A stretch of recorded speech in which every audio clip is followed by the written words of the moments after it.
to get stuck. Okay, I'm going to help you. Look at somebody and say, you're going to get some help tonight. Look at somebody and say, do you want to know what your circumstance is? Look at him and smile and say, it's the circle in which you are standing.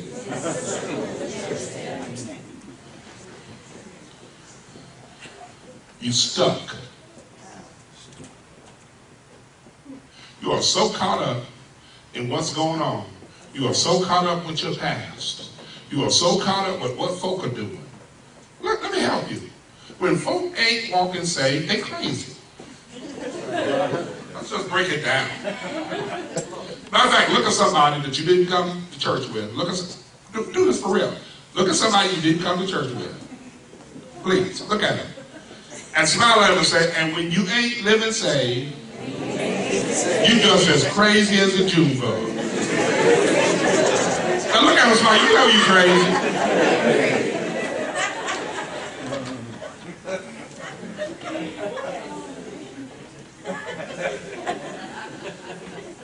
Why you gonna let somebody crazy ruin your day? And you know what the saints do. The saints sometimes put off their spiritual mind, put on their carnal mind, and act like,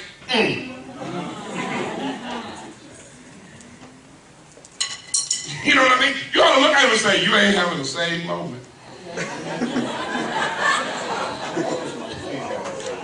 But I choose to stay saved right now.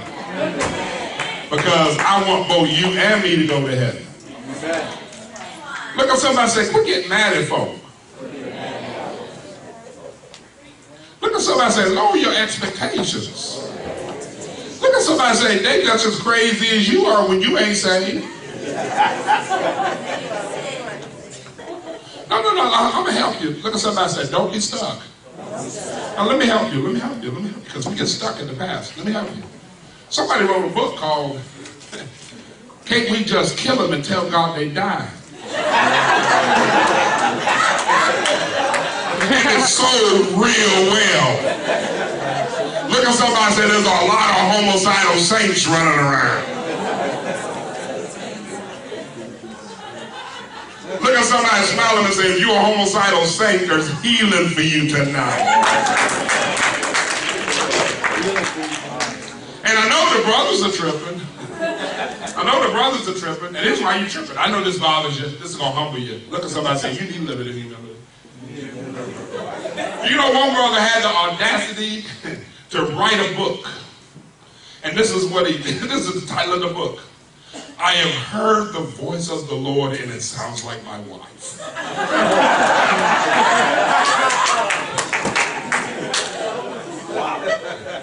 If you would just listen to him and to her, you wouldn't be so stuck.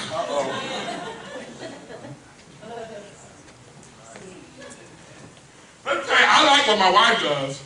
My wife, you know what I mean? When she's right and I'm wrong, this is what she does. She look at me and smile. She says, you know, I'm not the kind of woman to tell you, I told you so. I'm just not that type of woman.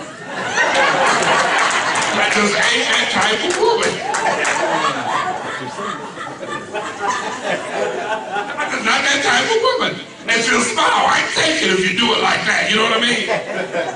I mean, if she got in my face a fool, I told you. That don't go down so good.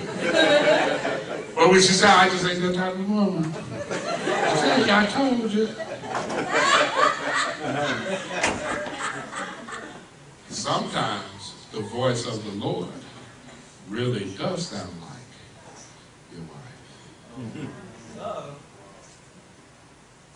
And sometimes the voice of the Lord sounds like your husband. Don't be so small you can't tell him or her, you know what? You was right. Amen. Here we go. Some of us are stuck. You praying as much now as you used to. Look at somebody and say, you stuck. Look at somebody and say, you read the word just as much now as you used to. Wow. You stuck. Yeah, amen.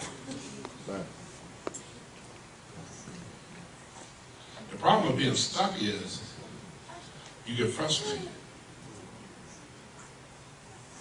That's right. Everybody says the devil's attacking your vision. He's trying to keep you stuck. Now, I got to do this because this is really important for me to do. Look at somebody and say, I thought this was going to be a healing meeting. It is. God sends an angel to Lot and his wife and says, escape for your life, don't look behind you. That means your life is not behind you. Amen.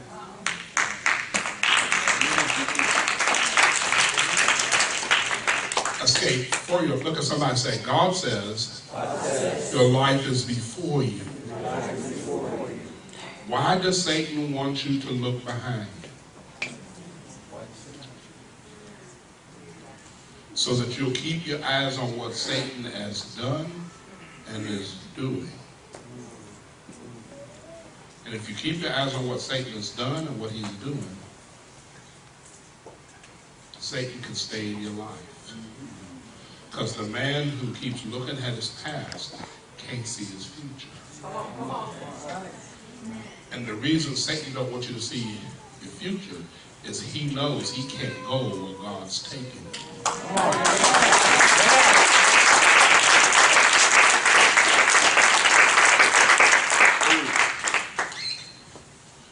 It's all right for you to visit your past to learn from it. Because you gain wisdom through your mistakes. But after you visit your past and learn from it, you turn your eyes back to the Word. Because the Word is your future. That's right. Did you hear what I said to you? Are you good? So everybody say loss of vision. So now what the devil's trying to do is he's trying to hit you with, everybody say, discouragement. How the devil sometimes hits you with discouragement is to cause you to come into something called disappointment. See, I don't know what it is about us. I've done this. This is how I know this stuff.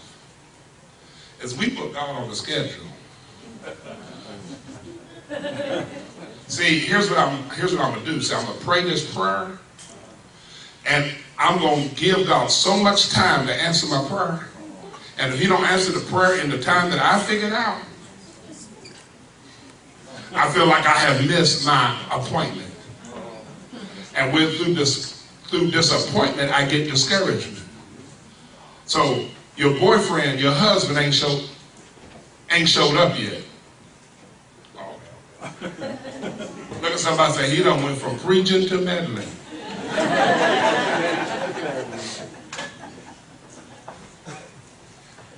Because you so caught up in your biological clock ticking. So you get a boyfriend just to be with somebody. The only problem of it is while you just with somebody, the one God has for you comes along and sees you with your boyfriend.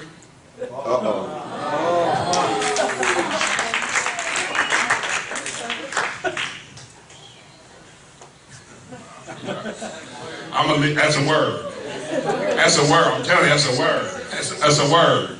And while you alone, you need to be learning how to cook and clean and do all kinds of other stuff.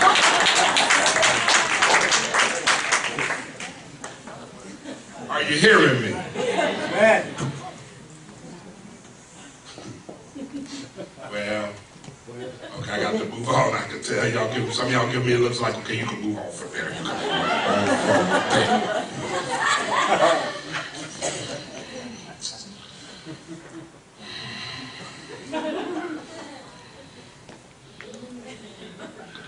I ain't trying to start no trouble.